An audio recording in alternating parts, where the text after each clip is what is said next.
Government suspends ATCL flights to South Africa.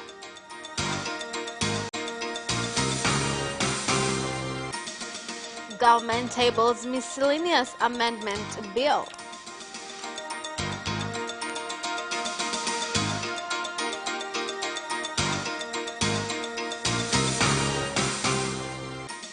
And in sports, preparations for the international safari to take place in Tanzania have been finalized.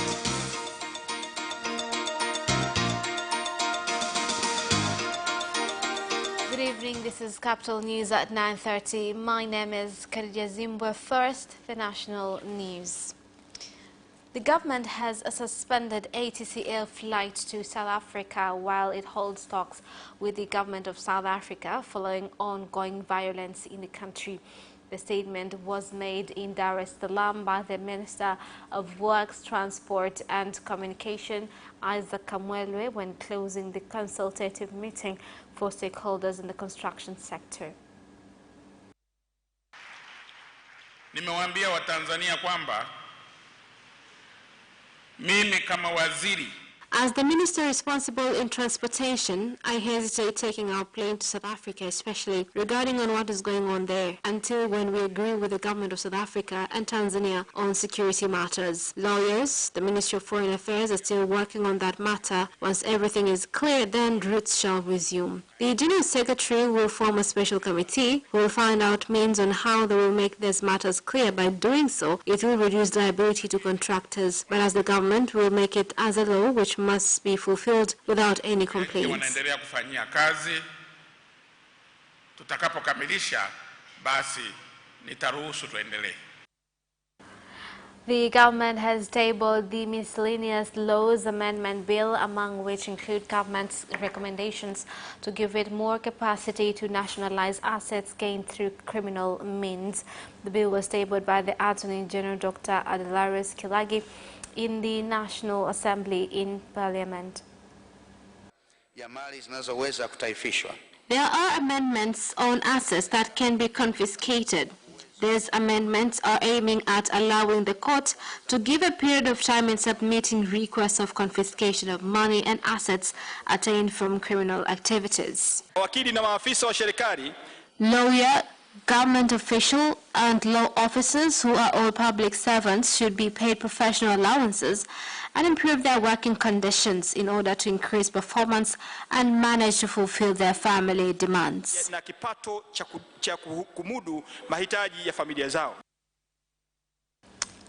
Several government and Chama cha Mapinduzi CCM party members have attended the funeral of veteran politician Ambassador Ibrahim Kaduma, saying the late Kaduma was among former government leaders of the first phase government who will be remembered for being patriotic and ethical. Ibrahim Kaduma was born in 1937 in Njombe region and died on 31st August 2019 in Dar es Salaam.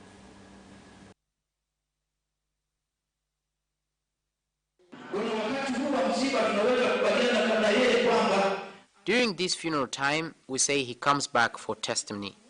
A lot of people come and testify that he was a person who stood up in his faith, which could not be tampered with.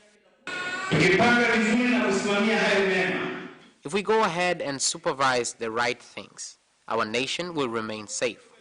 If we join hands with President John Pombe Magufuli in the fight against corruption and revive the public servants' code of conduct, we'll have a Tanzania with hope for tomorrow. That is what our father stood for. He lived life of hope. He invested here in the world and in heaven.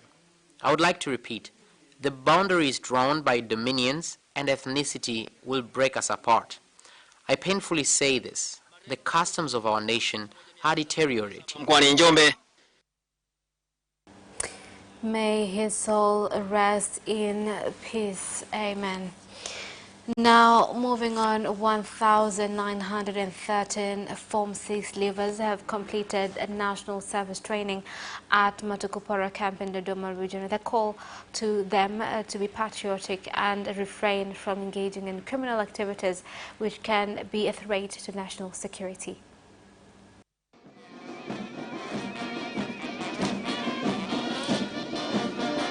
mafunzo mlioyapata yasitumike kuwatendea vibaya jamii itakayokuwemo. Trainings that you received should not be used for criminal activities, but rather to protect our communities, since you are part of the societies. Cooperate with authorities responsible in revealing evil activities and people who do not wish well to our country.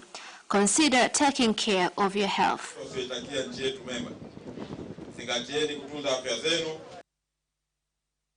The Deputy Minister of Health, Community Development, Gender, the Elderly and Children, Dr. Faustin Nungulile, has directed the National Institute for Medical Research, NIMR, to implement President Dr. John Magufuli's directive to conduct research and find causes for increase in cancer diseases in Lake Zone regions before the end of the year. Dr. Nungulile gave the directive when opening a meeting in Mbeya for TB researchers from 7 Southern Highland regions.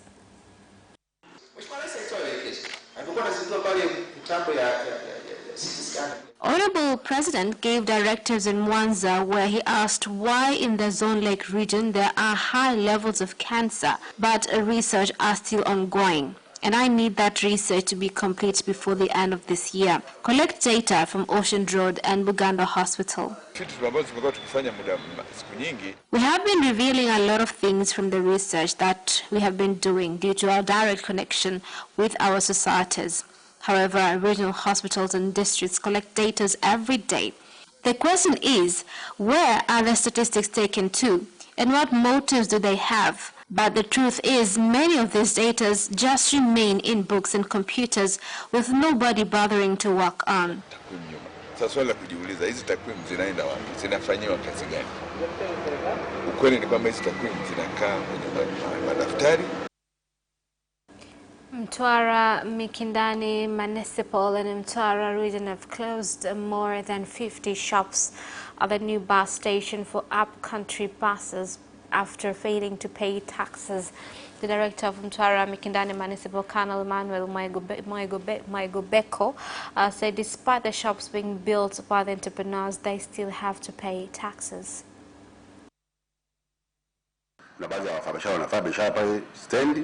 There are some traders who are conducting business at the stand, but they are not paying the 50,000 shillings that is in the contract. So the council is forced to bar them so they can pay their mortgage, which is 50,000 shillings as per the contract. This is clear. If someone fails to pay the mortgage, as well agreed, his place of business will be taken without any refund. High charges of mortgage are also causes of this, because per frame you have to pay at least 300,000 or 200,000. Now for you to pay 300,000 shillings per month, you have to ask yourself how much you're making with your business. Mtwara traders depend on cashew nut harvesting seasons for our businesses. Generally, the mortgage is high, so it does not go according to the businesses we have. The charges are too high. If the charges were low, maybe many could have entered this place and we would have got customers. If many people enters, then business will continue. And if a business is high, even them, they will get profit.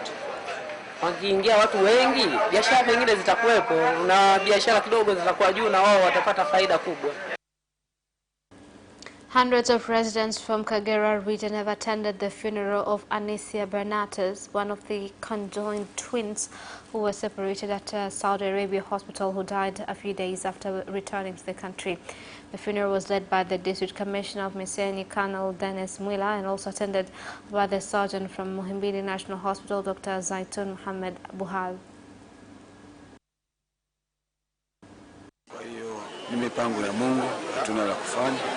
I would like to say that we tried to provide treatment to the conjoined twins so that they could be separated without any harm. Nevertheless, it is sad that one of them, Anisia Bernard, still died on September 3rd this year. The big thing, though, that I would like to let all Tanzanians know is that the Kagera Regional Referral Hospital will work together with specialist doctors in this field to provide medical treatment to the remaining twin who is still alive, Melnis Bernard, so that after some time she can fully recover and then life can proceed as normal. Still, my fellow officials and I would like to give our condolences to the family of Anasia Bernard, who sadly died.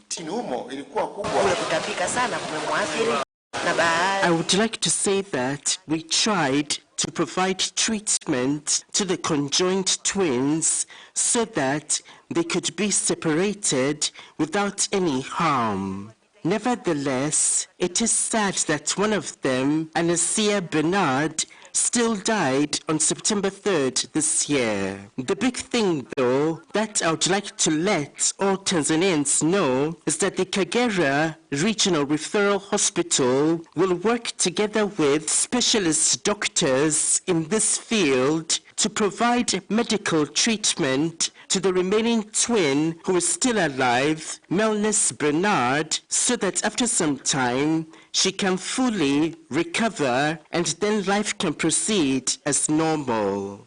Still, my fellow officials and I would like to give our condolences to the family of Anasia Bernard, who sadly died. May her soul rest in peace. Amen. Now, a lorry with registration numbers T749AGW carrying a container of gaming machines was impounded last night at Avocado area of Salam after a disagreement between police officers escorting the lorry and a resident who had objected to the lorry using the road on claims that the road was being destroyed by heavy vehicles. And that is the end of national news. International news follows shortly.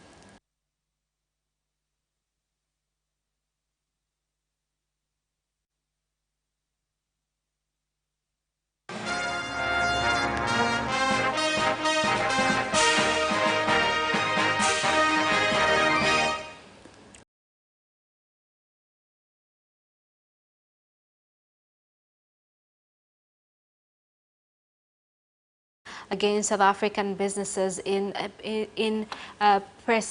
pressure for attacks on foreign-owned stores in Johannesburg, while Nigeria has announced plans to evacuate its nationals from South Africa. South African Foreign Affairs Minister Naledi Pandor said on Thursday that the embassy was closed temporarily after threats that led to fears for their staff safety. The announcement, which signals worsening diplomatic relations between the two African countries, comes after Nigeria introduced plans to evacuate its nationals from South Africa following a wave of attacks on foreigners, including Nigerians. Now, senators in Kenya have agreed to the 316.5 billion shillings allocation as proposed by the National Assembly. The move will now end the 3-month-long standoff that had plunged the counties into a cash crisis. The senators had a clash with the National Assembly over the amount that should be allocated to be devolved units in the Division of Revenue Bill of 2019. While MPs has insisted on 316 billion shillings, senators had maintained that the counties should be allocated 335 billion. Tunashindana na maisha ya wananchi, tafadhalini, kwa heshima kuu. Jameni, sikilizaneni. Kuzetu katika National Assembly hawana haja, hawana nia, hawashughuliki, hawana ile roho ya kuhakikisha kwamba mambo ya afya, mambo ya ukulima na shida ya mwananchi katika mashinani imeshughulikiwa. The Minister of Security in Uganda, General Eli Tumwine, has told the Human Rights Parliamentary Committee that the commander of the Special Military Force SFC, James Buringi, and an officer from ISO will not appear before the committee to respond to allegations of brutal attacks being perpetrated by security officers on citizens. The remarks come a few days after Parliament debate on the issue of attacks on citizens alleged to be done by security officers. For instance, I can My message to this committee is that there are procedures that need to be followed in order to bring commanders and security officers here. It will be important if the Parliament will get permission from the Attorney General. And President Uhuru Kenyatta of Kenya has opened an international agriculture fair in Mombasa by calling on Kenyans to recognize the importance of agriculture for economic development. The theme for the fair, which ends on Sunday, is Develop Innovation and Technology for Agriculture and Business. This year's Mombasa International Show. This year's Mombasa International Show has attracted hundreds of exhibitors from Kenya, Tanzania, Uganda, China, Ukraine, and Zanzibar. The exhibitors covers different sectors from agriculture, innovation, industries, fisheries, transport, and banking. And that is the end of international news. Business news follows shortly after the break.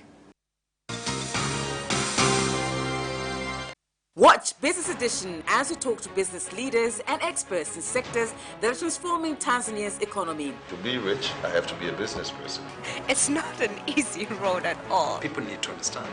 You must quickly think, how cost effective are you going to be? Business acts as a way in which it can bridge that gap. Business Edition will keep you informed on latest developments in the financial sector, extractive industry, tourism, agriculture, energy, construction, and so much more.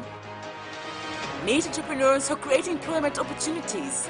Watch Business Edition on Friday at 8:15 p.m.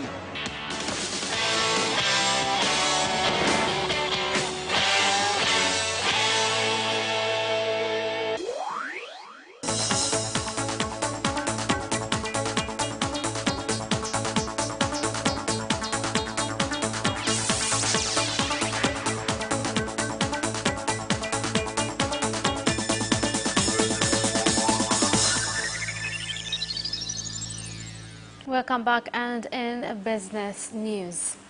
Gas power generation company Songas Limited has paid 2.2 billion shillings as dividend to Tanzania Electricity Supply Company and 6.6 billion shillings dividend to Tanzania Development Corporation, TPDC.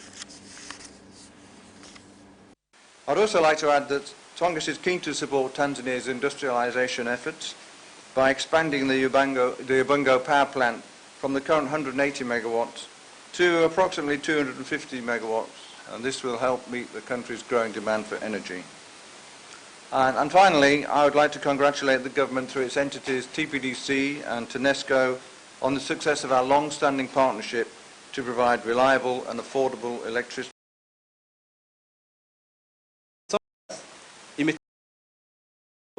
Songas company has announced a dividend of 8.8 billion shilling government institutions. Songas project began in 2004 with projects which have contributed much in the energy sector in the country. The Minister of Industry and Trade, Innocent Bashungwa, has said the Tanzania-Uganda Business Forum to be held in Dar es Salaam between 6th to 7th September will bring together more than 350 business people from Uganda, aims to create new investment opportunities in the industrial sector. The forum will also be attended by President Yoweri Museveni of Uganda and his host, President Dr. John Magufuli. Through this forum and the coming ones, let me take this opportunity to sensitize traders that they should not only focus on Uganda, but even in South Sudan. There are marvelous opportunities which have been discovered by our fellows from Uganda. Thus, networking with traders from Uganda, it will be easy to enter and know about the market in South Sudan. However, as the Minister of Trade, I would like to see Tanzanian traders venture in the rest of East African countries effectively. Ndio maana hata wafanyabiashara wengi, kwa mfano hili ambalo ni la kesho. Tomorrow, there shall be more than 300 traders from Uganda. It is quite exciting since the number of traders coming from the neighboring countries visiting and participating in exhibitions in Tanzania are rising every now and then. This shows that right now, Tanzania has become a hub of business activities. Thus, many traders prefer to come and see for themselves. And Tanzania Bank Limited has handed over 8 million shillings to 3 winners of the August draw of the Amsha Ndoto promotion, with 1 month remaining to the end of the promotion. The second winner is Amos Wakala Nyasanda from Geita, who has won 3 million shillings. The third winner is Ali Awad from Geita, who has won 2 million shillings. Generally, winners of the draw of March have been revealed today, where in total all of them have won 8 million shillings. Wamejishindia zawadi ya shilingi jumla ya shilingi milioni 8 kwa ujumla wao wote watatu. And that is the end of business news. Sports news follows shortly.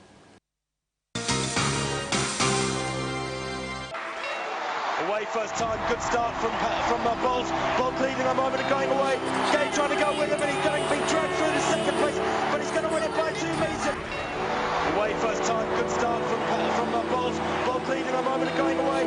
Gay trying to go with him, and he's going to be dragged through the second place, but he's going to win it by 2 meters.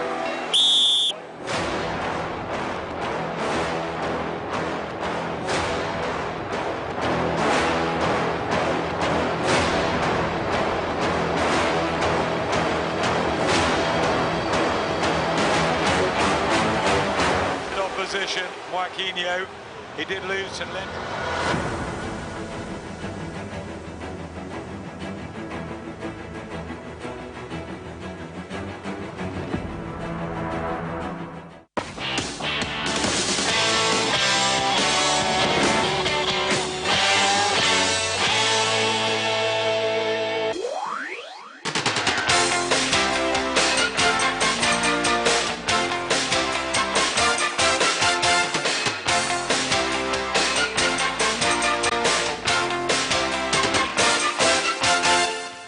And in sports news, preparations for the International Car Rally Championships, which will take place in Tanzania, have been finalized. The competition has attracted 17 drivers from different parts of the world. Tumeamua tutumie barabara za kawaida. Tunatumia katika shamba la Ubena Highland State. We have decided to refrain from using normal roads. We'll use the Ubena Highland State. And I didn't mention them earlier because I wanted to tell you this at the end. Ubena have helped us with everything. We even eat for free there sometimes. The CDF Gold Cup competition is proceeding in Dar es Salaam, with 100 amateur players expected to reach the final stage. 7 na 8, lakini pia tarehe 6 tutakuwa na wale wachezaji wa kulipwa ambao wataanza kuingia uwanjani. On the 6th, we'll have professional golfers who will start to enter the course. Currently, as I speak, 100 amateur golfers have already registered to participate. Also, more than 20 professional golfers from different clubs have confirmed participation. Kwamba mashindano haya yatakuwa na ukubwa wa kiasi gani kutokana na mpaka sasa idadi ambayo imethibitisha. Rafael Nadal overcame a spirited challenge from Argentina's Diego Schwartzman to win 6-4, 7-5, 6-2 in the U.S. Open quarterfinals on Wednesday night.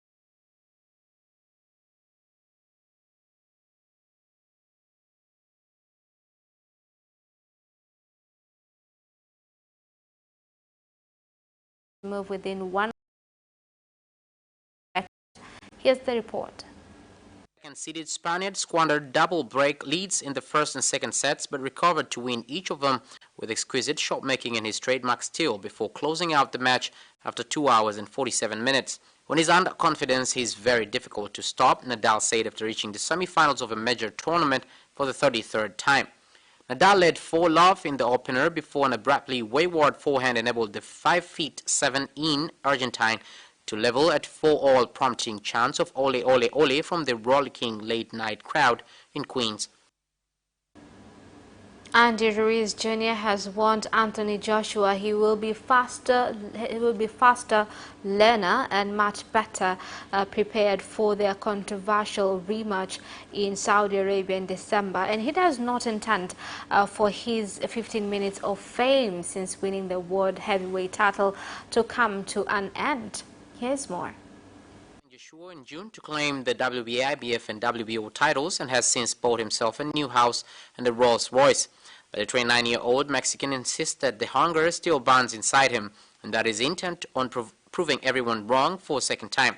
I know Anthony Joshua is coming hard and I know he's going to be preparing really good, Ruiz said in a press conference in Diriyah on the outskirts of the Saudi capital, Riyadh. FC Copenhagen have decided to play Niklas Bentener's first game for the club behind closed doors because their training ground would be blown up if they had allowed supporters in, according to the club's manager Ståle Solkbenz. Here's more on the story. All joined FCK this week on a free transfer, creating Betmania in the Danish capital, with his shirt selling out in the club shop. It's gone wild, Sobakan told VG. I don't think the marketing department has ever experienced anything like it. It's quite surreal. I think you have to go back to Preben Ekjar in the 80s to find someone with the same cult hero status. The striker, who has not played since 28th of April, has started training and is expected to play his first game for the reserves against the club's arch-rivals Brøndby on Tuesday. However, considering the level of interest in Bettener's arrival and the fact that they are playing Brøndby, the club have chosen to play the game without fans for security reasons. And that sports item ends our news bulletin for tonight. My name is Khadija Zimbo. Thank you for watching and good night.